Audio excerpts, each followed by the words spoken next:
주택관리사, 공동주택관리실무 몇 년씩 걸릴 필요 없습니다. 집중해서 단기 합격, 합격에 필요한 만큼만 공부하세요. 당신이 포기하지 않으면 이승철도 포기하지 않습니다. 뉴엠 주택관리사가 합격을 함께 합니다.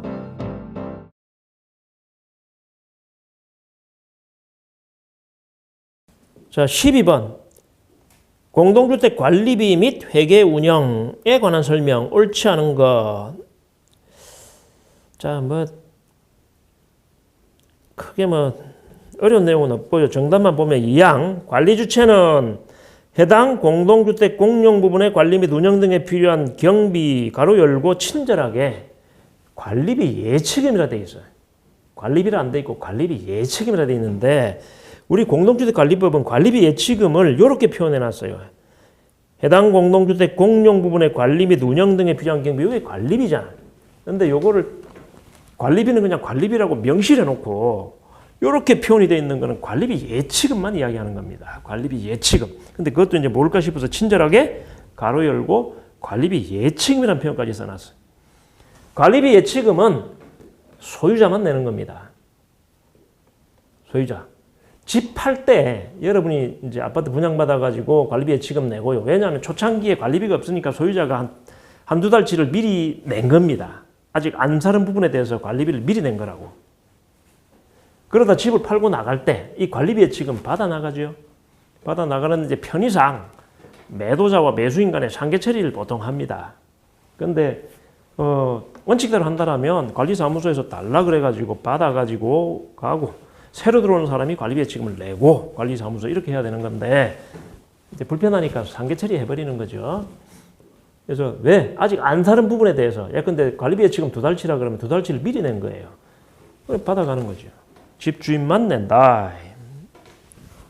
그래서 사용자가 아니고 누구? 입주자. 정확한 표현은 입주자가 아니죠. 소유자 이래 맞겠죠. 소유자. 집을 산 사람이 처음에. 소유자랑 입주자 개념은 같을 수도 있고 다를 수도 있죠. 예컨대 그 아파트 소유자인데 그 아파트에 안 살아. 그러면 소유자. 물론 사는 사람도 소유자예요. 그 다음에 집주인이면서 그 아파트에 살아. 그럼 특별히 관리와 관련해서는 입주자라는 표현을 씁니다. 입주자. 그러니까 서울에 아파트 가진 사람이 지금 부산에 살아요. 그러면 그리고 서울 아파트는 세를 줬습니다. 그럼 서울 아파트 입주자 대표회의에 동대표가 될 수 있냐? 못 되죠. 거기 살지 않지 않습니까? 장기전 충당금이나 이런 건 내야 되겠지만. 그죠? 그래서 좀 용어들이 관리와 관련해서 입주자라는 개념을 써요. 세입자는 사용자라 그러지 않습니까? 정답은 관리비 예치금은 소유자만 냅니다. 그래서 사용자. 그래서 틀렸다. 정답이 2항이 되겠습니다. 13번. 표면결로 방지 대책 옳지 않은 것. 이것도 너무 쉬운 문제죠. 아주 기초 문제입니다. 자, 정답은 4항입니다. 벽체, 실내 측 표면 온도를 실내 공기 노점, 이슬점, 포화 상태에서 온도가 조금이라도 떨어지면 이렇게 쉽게 생각하면 공기 분자가 작아진다 그랬죠. 작아지면 상대수도 100%일 때 그게 이제 노점 포화 상태고 노점 온도 상태인데 조금이라도 온도가 내려가면 공기가 응축이 되니까 수축이 되니까 안에 있는 상대수도 100%가 100% 초과하게 됩니다. 그래서 물이 돼 떨어져요. 따라서 벽 온도가 실내 노점 온도보다 높아야 응축이 안 되겠죠. 그래야 결로가 안정입니다. 그래서 4항이 틀렸습니다. 벽체 실내 측 표면 온도를 실내 공기 노점 온도보다 높게 유지해야 표면 결로가 발생하지 않는다. 쉬운 내용이고요. 14번. 건축물의 급수 및 급당 설비에 관한 설명으로 옳지 않은 것은 이것도 정답은 너무 허접하게 쉽죠. 자, 이것도 다 쉬우니까 정답만 보면 2항. 고층 건물의 급수 배관을 단일 계통으로 하면 하층부보다 상층부 급수압이 높아진다. 한 30층인데 급수배관 파이프가 쭉 30층에서 1층까지 내려와 있는데 아랫집이 수압이 셀까요? 위가 셀까요? 중력이 작용을 하는데 당연히 아래쪽이 물기둥이 30층까지 서 있는데 제일 아래쪽은 하층부로 내려갈수록 압력이 커지겠죠. 그러니까 하층부가 압력이 당연히 높죠. 그래서 급수 조닝을 하죠. 층을 나누어 가지고 배관을 달리한다라든지 그런 급수 조닝을 합니다. 뭐 중간 수조를 둔다라든지. 그래서 그 이항은 거꾸로죠. 급수 압력이 높아지는 것은 하층부입니다. 하층부. 물기둥이 서 있는데 아래쪽에 힘이 많이 받겠지. 내리 누르니까 물기둥이. 자, 그 다음에 15번. 건물의 배수 통기 설비에 관한 설명으로 옳지 않은 것은 그 1항의 적정 봉수 깊이 기초상식이고 시험에도 여러 번 나왔고 그 2항 이중 트랩이 되지 않도록 한다. 맞고요. 3. 드럼 트랩 4항의 각계 통기관 뭐 쉬운 내용들이고요. 5항 크로스 커넥션은 배수 수식관과 통기 수식관을 연결해서 배수 흐름을 원활하게 하기 위한 접속법이다. 배수 수식관과 통기 수식관을 연결하는 게 5층마다 연결하는 게 결합 통기관이죠. 크로스 커넥션은 통기관하고는 상관없는 거죠. 그래서 크로스 커넥션이 되지 않도록 급수 설비에서 배관을 설치하라. 우리가 그렇게 많이 배웠지 않습니까? 그래서 음용수용 급수계통과 즉 먹는 물 급수계통과 먹지 못하는 물 급수용 배관과 배수용 배관을 직접 연결하면 역류하면 버리는 똥물이 먹는 물 저수지로 들어올 수도 있습니다. 그래서 그거를 못하게 크로스 커넥션 즉 직접 연결하지 마라 이렇게 돼 있는 거죠. 그래서 크로스 커넥션은 음용수 급수계통과 음용수 아닌 급수계통이 직접 연결되어 있는 걸 크로스 커넥션이라 그럽니다. 그래서 우리는 크로스 커넥션을 하면 된다 안 된다? 안 된다. 왜? 음용수 아닌 물이 역류할 수 있기 때문에 음용수 쪽으로. 그래서 5항이 틀렸습니다. 16번 다음에서 설명하고 있는 펌프는 이거는 뭐 관리 실무 시간에 펌프에 대해서 설명을 자세히 하지는 않죠. 종류를. 근데 시설 시간에 다 배우는 내용들입니다. 그 디퓨저 펌프라고 한다. 지금 보면 조건이 3개나 되는데 이것만 봐도 알 수 있죠. 디퓨저 펌프. 이거 터빈 펌프를 말하는 거예요. 터빈 펌프의 다른 말이잖아요. 하고 임펠러 주위에 가이드 베인을 갖고 있다. 안내 날개를 말하죠. 가이드 베인, 안내 깃, 안내 날개. 안내 날개 물길을 안내해 주는 거죠. 그래서 더 고층으로 높이 올릴 수 있는 겁니다. 우리가 물총의 앞 구멍이 작을수록 높이 올라가잖아요. 가느다랗게 멀리 나가잖아요. 그런 것처럼. 그 다음에 두 번째, 임펠러를 직렬로 장치하면 고양정을 얻을 수 있고 양정은 회전비 제곱에 비례한다. 양정과 회전비의 관계 이런 것도 시험에 나왔었죠. 그래서 정답은 1항이 되겠습니다. 자, 17번 뭐 계산 문제인데 뭐 시설 시간에도 이걸 다루는지는 잘 모르겠습니다. 그래서 관리실에서 이런 걸 하지 않죠. 근데 어쨌든 나왔습니다. 17번 길이가 50m인 배관 온도가 20도에서 60도로 상승했다. 배관 길이가 50m랍니다. 50m.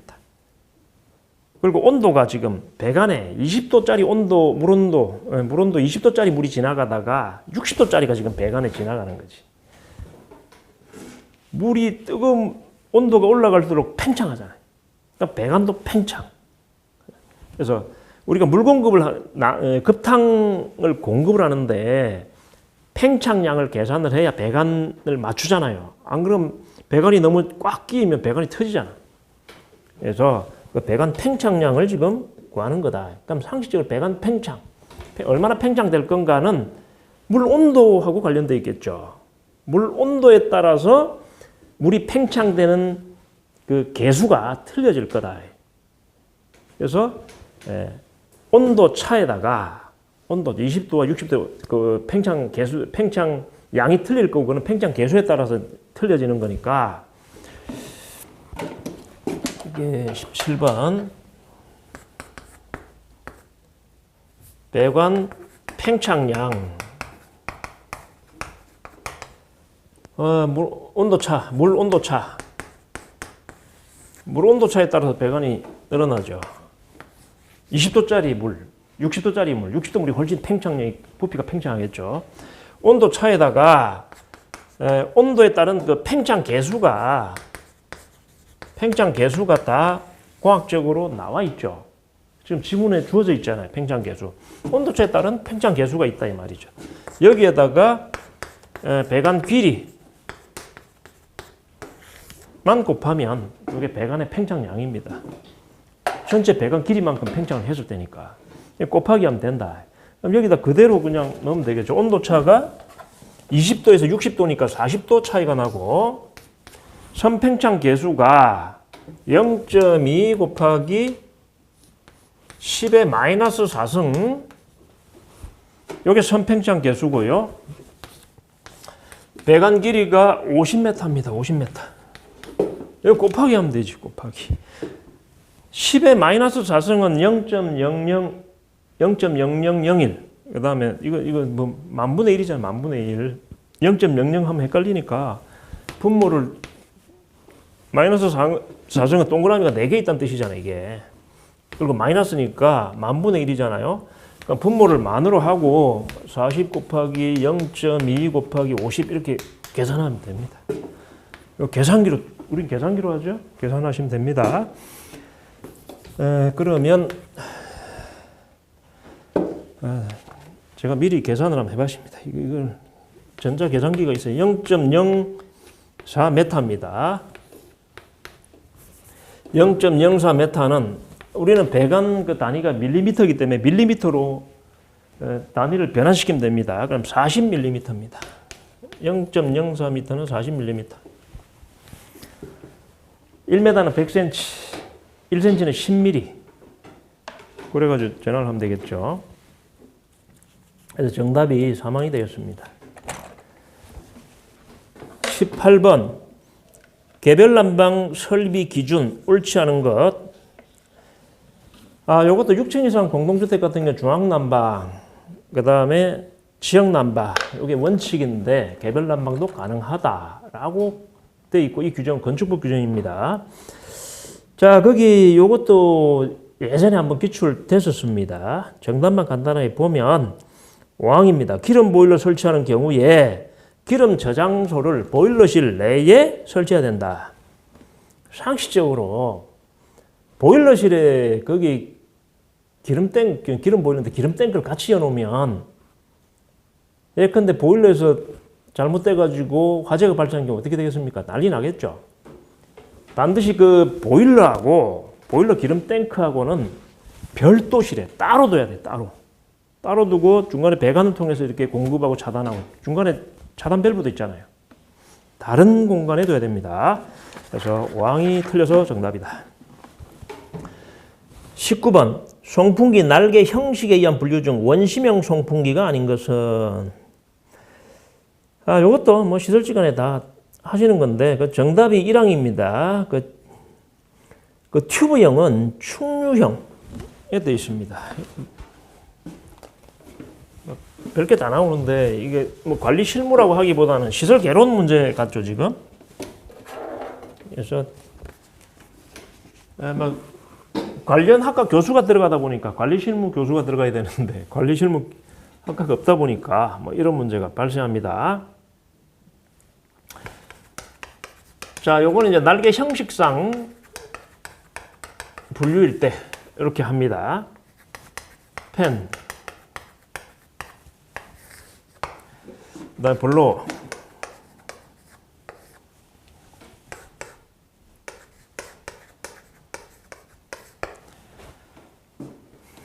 자 이렇게 돼 있고 펜형 같은 경우는 원심형, 사리형, 충류형, 그다음에 횡류형 이렇게 나눌 수 있습니다. 그러니까 이론적인 거예요. 자, 그래서 원심형 보시면 지금 19번 지문에 나오는 거 뭐 다익형, 익형, 날개가 많다. 날개가 많은 익형이다. 익형이 많다 이 말. 그 다음에 뭐 날개가 그 하나만 있는 익형 이렇게.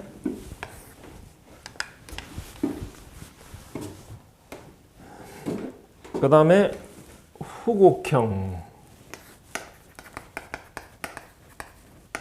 후곡, 방사형,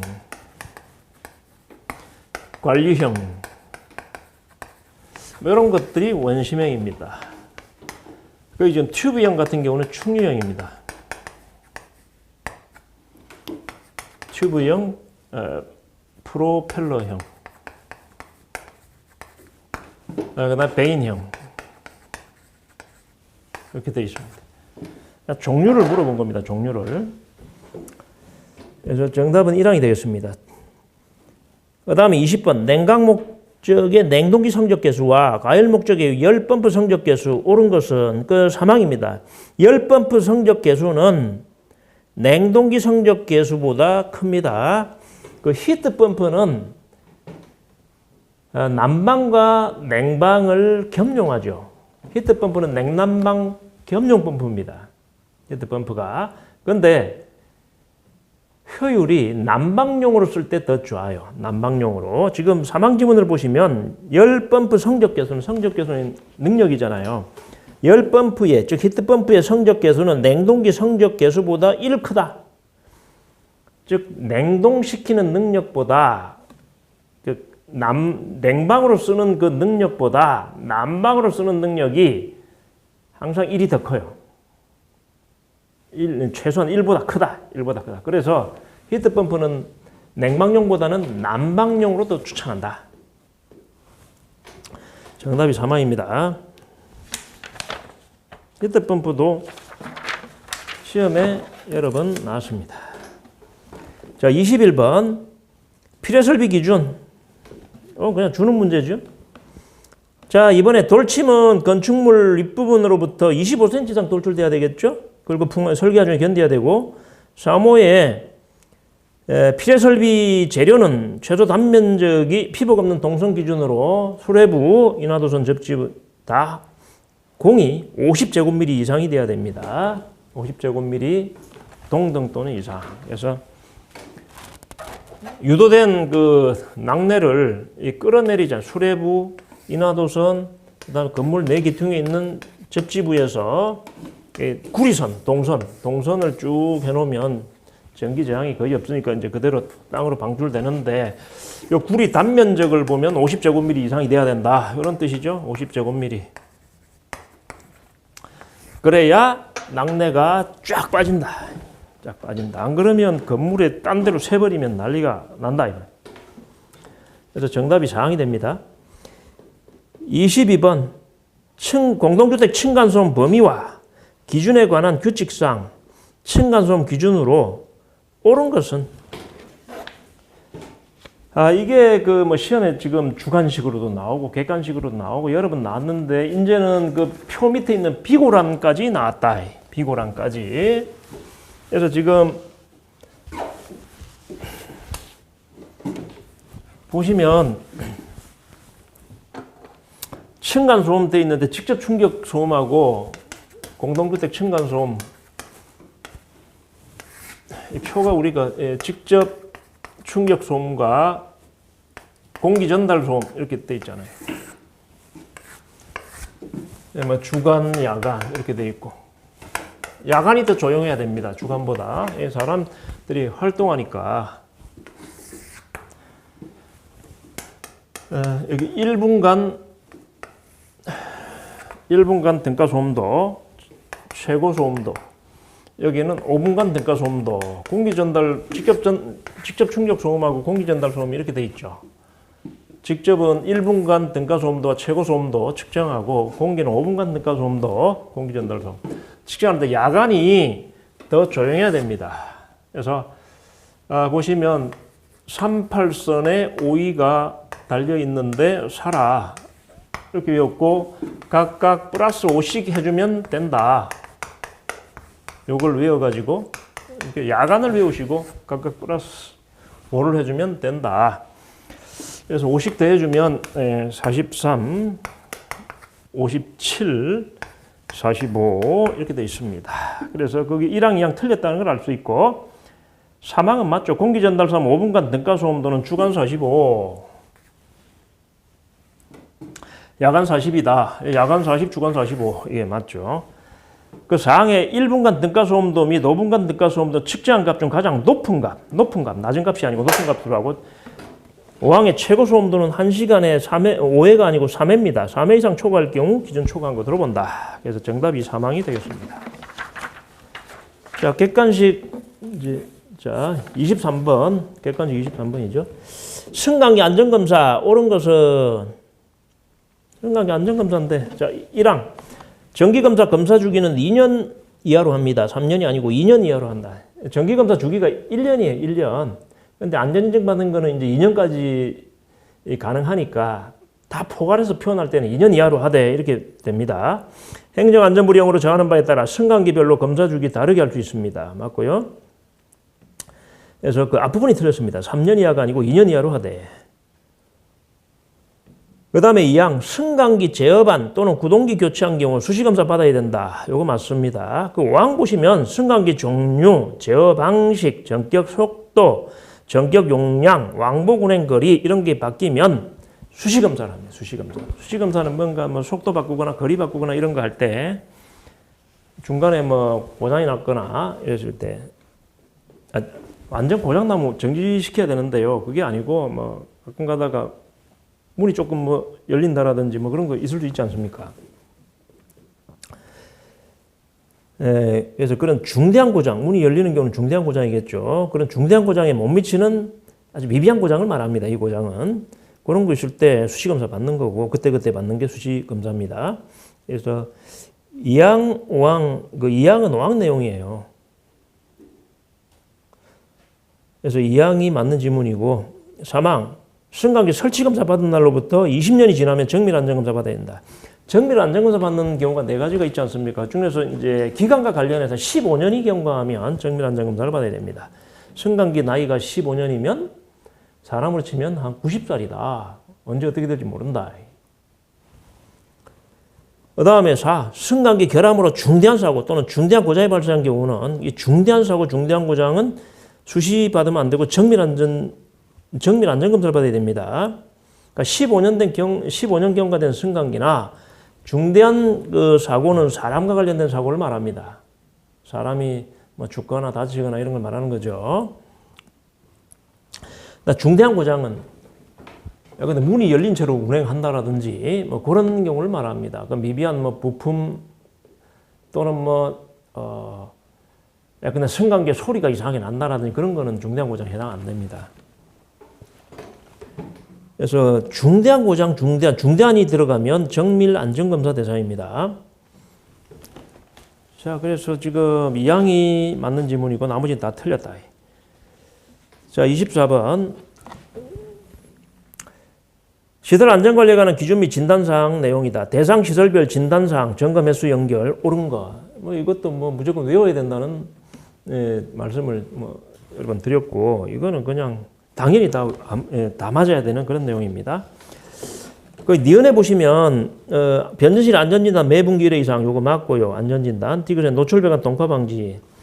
그래서 월동기, 해빙기, 우기는 각 1년에 딱 한 번 하는 거고요. 그 기억에 어린이 놀이터 안전진단 요거는 매분기 1회 이상 해야 됩니다. 매분기 1회 이상. 위생진단은 연 2회 이상 하면 되지만 안전진단은 매분기 1회 이상. 그래서 틀렸고 기억. 니은 저수시설 위생진단 연 1회가 아니고 연 2회입니다. 위생진단은 연 2회 이상입니다. 연 2회 이상. 그래서 기억과 리을이 틀렸다. 자, 나머지는 이제 주관식인데, 뭐 주관식은 그냥 안에 넣고 이렇게 쭉 읽어보면 되겠죠. 이건 뭐 설명할 사항도 아니고요. 자, 25번 최저임금법상 최저임금액. 이거는 작년 기출문제 나왔던 내용이에요. 이거 객관식으로 나왔던 게 주관식으로 나와버렸어요. 최저임금액은 시간, 일, 주, 월 단위로 정한다. 이 경우 일, 주, 월을 단위로 최저임금 정하면 시간급으로도 표시해야 된다. 우리가 2021년 최저임금이 8,720원입니다. 내년 22년은 9,160원인가 그래요. 그래서 우리가 시간당 얼마를 이야기하는 거죠. 우리가 아르바이트에도 밖에 시간당 얼마 이렇게 붙여놨을 거예요. 그 이유는 꼭 시간당으로 표시 안 해도 이렇게 뭐 주, 월, 연으로 표시해도 상관없는데 그렇게 표시하면 시간당으로 또 표시해야 돼. 그러니까 아예 그냥 시간당으로 표시하는 겁니다. 시간당으로. 시간당이 반드시 나타나 있어야 돼. 월주 해도 시간당이 반드시 들어가 있어야 되기 때문에 그냥 시간당만 딱 표시해 놓으면 월주, 년 이런 거 할 필요 없잖아요. 그래서 시간급으로 무조건 표시하도록 되어 있습니다. 26번에 이제 산재보험 급여 중에서 장례비가 나왔습니다. 장례비가 요거 평균임금 121분 이상입니다. 121분 이상. 그동안에 한 번도 안 나왔다가 최근에 지금 두 번째 나오고 있습니다. 객관식으로 한 번 나왔다 주관식으로 나옵니다. 기억니은 전부 다 120일입니다. 27번 민간 임대주택에 관한 내용이다. 들어갈 용어. 그래서 용어 정의인데 이거 뭐 관계법규 하시니까 이거 틀린 분 한 분도 안 계실 거예요.